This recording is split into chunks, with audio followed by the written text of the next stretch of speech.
Assalamualaikum warahmatullahi wabarakatuh. Perkenalkan, nama saya Rade Irsyad. Saya dari kelas 3C, Prodi Pendidikan Bahasa Inggris.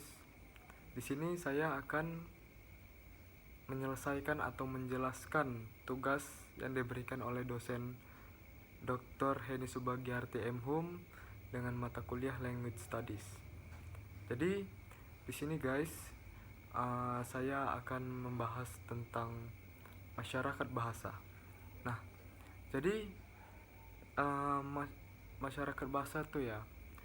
Nah, bahasa dalam masyarakat yang digunakan sebagai perantara untuk sekelompok orang berinteraksi dalam pengelompokan yang disesuaikan dengan ekonomi, politik, dan budaya. Nah, contoh bahasa Inggris yang dibagi menjadi dua, yaitu masyarakat politik. Nah, masyarakat kerajaan Inggris dan Amerika Serikat. Setelah itu, masing-masing dibagi secara ekonomis. Ada juga negara yang terbagi menjadi beberapa masyarakat, dan ada yang bersama-sama dan tidak terbagi lagi secara lokal. Nah, bahasa memiliki ciri-ciri yang tidak diwariskan secara biologis. Hal ini terjadi karena adanya perkawinan orang yang berbeda bahasa.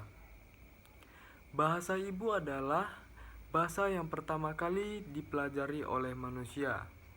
Contohnya, anak kecil yang belajar berbicara dengan bahasa yang ada di lingkungannya, maka bahasa ibu anak tersebut adalah bahasa yang ada di lingkungannya. Nah, masyarakat bahasa berbeda-beda luasnya. Sebelumnya, perjalanan komunikasi dan modern. Jutaan orang di daerah sekitar Laut Tengah menggunakan bahasa Latin dan Yunani untuk berinteraksi. Sekitar tahun 1920, Ternier menyebut Cina sebagai masyarakat bahasa yang luas dengan jumlah penutur 400 juta. Tetapi, Cina menunjukkan suatu bahasa atau satu keluarga bahasa yang penuturnya masing-masing bahasa anggota tidak dapat memahami bahasa anggota lainnya.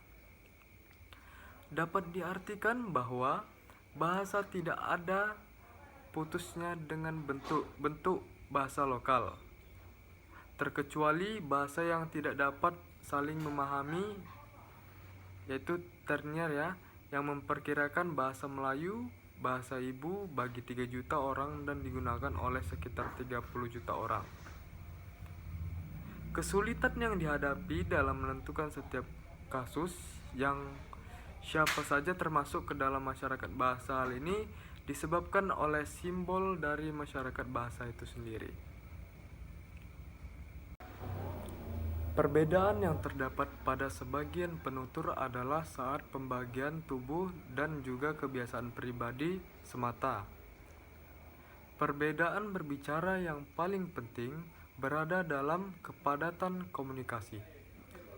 Setiap penutur bahasa diperoleh dari hasil yang dia dengar dari orang lain. Ada cara dalam menjelaskan kesamaan dan ketidaksamaan antara berbagai penutur dalam masyarakat. Di antaranya ialah menghitung dan menilai anak panah atau rangkaian anak panah yang menghubungkan titik mereka. Peta yang telah dibayangkan tidak mungkin dibuat. Hal ini dikarenakan kesulitan yang tidak dapat diatasi. Salah satu faktor waktu hal ini terjadi karena bahasa Latin seluruhnya tergantung kepada bahasa masa lampau. Ketergantungan terhadap penulisan dan hasil tak langsung dan membuat terpaksa menggunakan hipotesis. Mengamati kasus yang lebih sederhana, garis pemisah yang berada di Amerika Serikat merupakan garis yang menarik perhatian wicara, yakni garis pemisah golongan sosial. Perlakuan terhadap dua bahasa Inggris Amerika yang utama itu tidak memiliki kesamaan dengan yang kedua.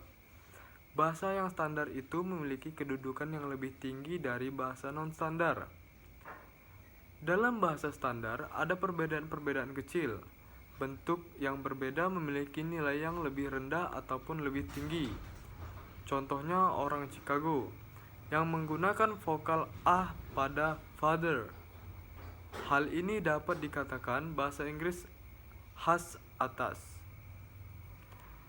Di dalam bahasa standar ada perbedaan yang jelas tergantung kepada kepadatan komunikasi dan juga ekonomi. Perbedaan ini terkecuali terhadap kegemaran anak-anak muda menggunakan slang. Perbedaan yang sifatnya tetap ialah geografis. Hal ini terjadi di Amerika dan bahasa standar. Ada 3 jenis geografis di Amerika Serikat, yakni New England, Central Northern, dan Southern. Bahasa non-standar menunjukkan keanekaragaman yang lebih besar daripada yang standar makin tinggi. Kedudukan sosial penutur bahasa non-standar makin rapat jika ia mendekati bahasa standar. Berbagai kelompok penutur non-standar memiliki bentuk-bentuk bahasa mereka sendiri, tetapi keanekaragaman yang terbesar pada bahasa non-standar sifatnya geografis.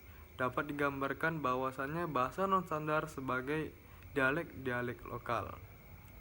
Baiklah, demikianlah hasil penjelasan atau presentasi saya mengenai masyarakat bahasa.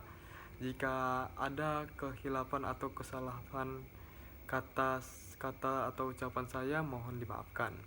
Saya akhiri dengan wabillahi walitaufiq walhidayah. Wassalamualaikum warahmatullahi wabarakatuh. Saya Riyadil Irsyad. Saya izin pamit undur diri. Terima kasih.